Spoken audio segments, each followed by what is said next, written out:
We continue to have concerns about our bars.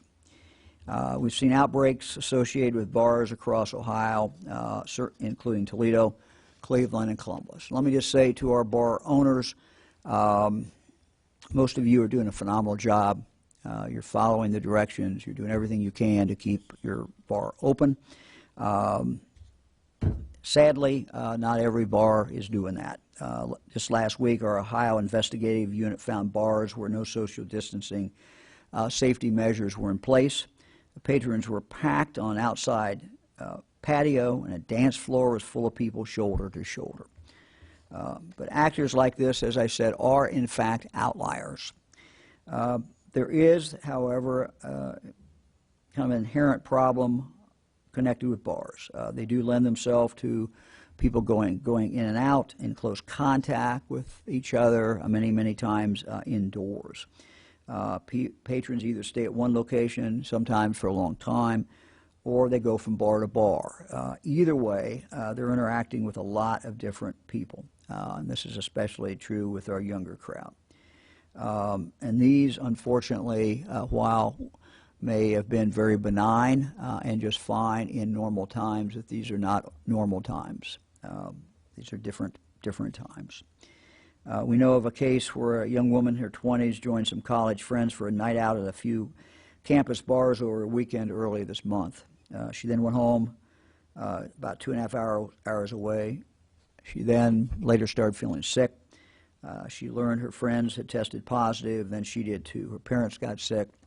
Her brother got sick, so did her grandmother. Now, thankfully, the whole family quarantined, which prevented the virus from spreading even further. Look, we do not want to shut down Ohio bars and restaurants. That would be devastating to them. But we do have to take some action, and we'll see what kind of results we get from this action. So today, I'm announcing that I have requested the Ohio Liquor Control Commission to call an emergency meeting to consider enacting a statewide emergency rule related to liquor sales. This rule would prevent the sale of alcohol at all liquor-permitted establishments beginning at 10 p.m. each night, with consumption of alcohol that would have been placed on the table must be completed by 11. So basically, if someone goes out for dinner at 9:30, they order, they get their alcohol, they get a bottle of wine, they could sit there and consume that until 11. So we want to shut this off at 10, but we also want to allow for people who are having a late dinner to be able to do that, and for the businesses to be able to accommodate them. So the businesses can stay open. We believe stopping the sales at 10 o'clock is going to help. We think it will help. It will help thin that crowd out and help slow the spread.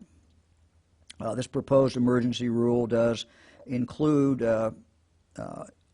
everybody who serves alcohol. Our proposal will also allow, we would continue the practice that's been in rule of allowing restaurants, if you go to get a carry-out meal,